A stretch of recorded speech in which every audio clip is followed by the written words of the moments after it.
do want to talk about David Axelrod, what he was finishing there, which is what's going on here in Washington, D.C. I mean, we've seen there were National Guard patrols in Georgetown. There was a checkpoint set up in a popular nightlife district. I used to live around the corner from 14th and W Northwest.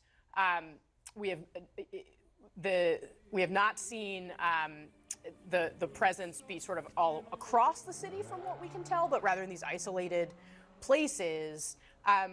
What do you think the ultimate upshot of all of this is, this display from the president? That remains to be seen, and whether there's any, I mean, crime has been coming down in Washington, still too high. That's true in most American cities, coming down. And frankly, one homicide is one homicide too much.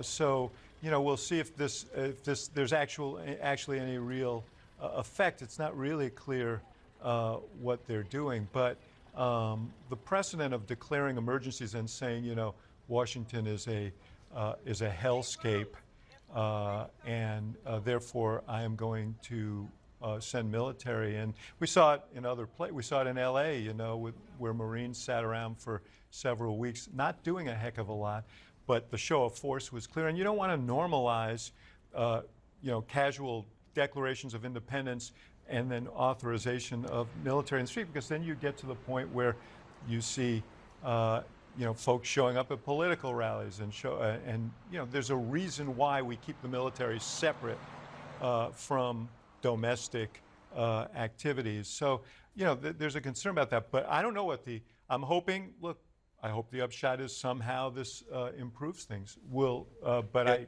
have, you know, some question as to whether that's the fundamental objective. It won't, and that's not the intent. I mean, look, let's be extremely honest about where we are with crime in this country. If you look in cities like Little Rock, Arkansas, if you look in cities like Atlanta, Georgia, if you look in cities like Birmingham, Alabama, where you have mayors such as Frank Scott, and you have mayors such as Randall Woofin, or you have Atlanta, Georgia, Andre Dickens, those crime rates have gone down.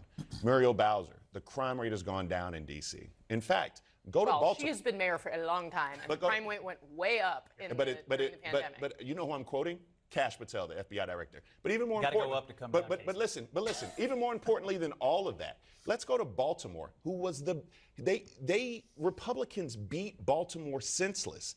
The crime rate under Mayor Brandon Scott is the lowest that has been in 50 years, Kasie. I'm not making that up. And the way that he did it, and this is my problem with Republicans. This is my problems with the fact that I know that this is gamesmanship. The way that he did it was invest in local communities. The way that he did it was making sure that he had after-school programs, that kids didn't go hungry, that he invested in public school education, those type of things. The greatest mayor in the history of Washington, D.C., Marion Barry. What did he do? He had a summer work program, so teens had things to do. That is the way that you cut crime. This showmanship is exactly what it is. And to David's point, as someone whose father was actually shot on a night where law enforcement interacted, and they shouldn't, with young people in February 8th of 1968, this is a recipe for disaster. My family knows firsthand what happens when you throw the military or the state police, people who are not used to policing communities, out there, and they interact with people on this level. And so, look, it's politics, but call it that. This is not about lowering crime rates. I don't know how many people they arrested last night, but through Tuesday, and since August the 7th, they had arrested over 100 people, 43 on Tuesday night. They've gotten several illegal guns off the street. It's not a display. It's a real thing, because there are real criminals and real violent people in Washington, D.C. Anyone who lives here or visits here knows that. Okay. Everybody knows it's not safe. And more eyes and ears. That kid from the White House that got attacked the other day, there were two cops that just happened to be nearby. Had they not been sitting there, maybe he doesn't walk away from getting jumped by 10 people. And more eyes and ears. But I believe he was assaulted by a 15-year-old girl. And I've lived here for 20 years too. No doubt. And you know, to David's point, any homicide, any crime is a serious one, and we should take it seriously. But we have to acknowledge, and I think we all have to acknowledge, that there are politics behind all of this. And I'll just put a trivia question out to everyone at the table. Chime in if you know the answer. Of cities with a population of at least 100,000, right? Which one in America has the highest rate of crimes against individuals? Where is it? It's probably in Arkansas or in Alabama. Memphis, I was going to say it's Tennessee. Memphis, Tennessee. Tennessee. Memphis, Tennessee. Number 2, Close. Cleveland, Ohio. Number 3, Toledo, Ohio. Number 4, as you said, Little Rock, Arkansas. What do they all have in common? They're all in red states, and we're not hearing about them. Who are the mayors?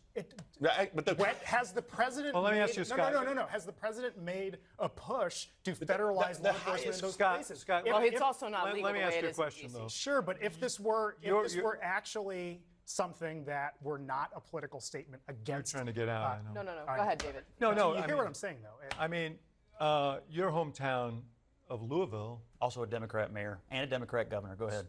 your hometown of Louisville has comparable murder rates and property. So you're saying it's all about the Democratic mayor and Democratic. Would you advise the president to describe Louisville as he describes Washington? Would you support sending the military into Louisville? But I mean, like, Well, but I Hold want to on. hear. Let Scott answer. Well, Louisville and the District of Columbia are two different places because the Constitution designates. the president says he can DC. send them into Scott, other but You're cities exactly as right. well. But Let you're him exactly right. Louisville is a violent place. We had kids shot at a bus stop. We have an epidemic of violence in Louisville, and it has been under Democratic control for decades. And my state's been under And I Democratic agree. governor We should for the last 2 100% terms. 100% agree with that. that's And let's look at what hold on, let's Bakari. Because look we at have what soft works, on though. crime We policies. are in up way Louisville. against a break. So But I'm gonna, okay, absolutely, last word. absolutely true. But you can't deny that it's politically advantageous I agree. for the mayor Can I to agree? go after the mayors of Can I agree with you on Philadelphia and politics? Washington. It's good politics Yeah. to reduce crime. Agreed. That's why Trump is reducing crime, and I don't understand why Democrats want to keep it the Attacking same. the mayors I mean, of blue cities and blue states, and it's a winner for him, and you And know that. we are going to have to leave it there.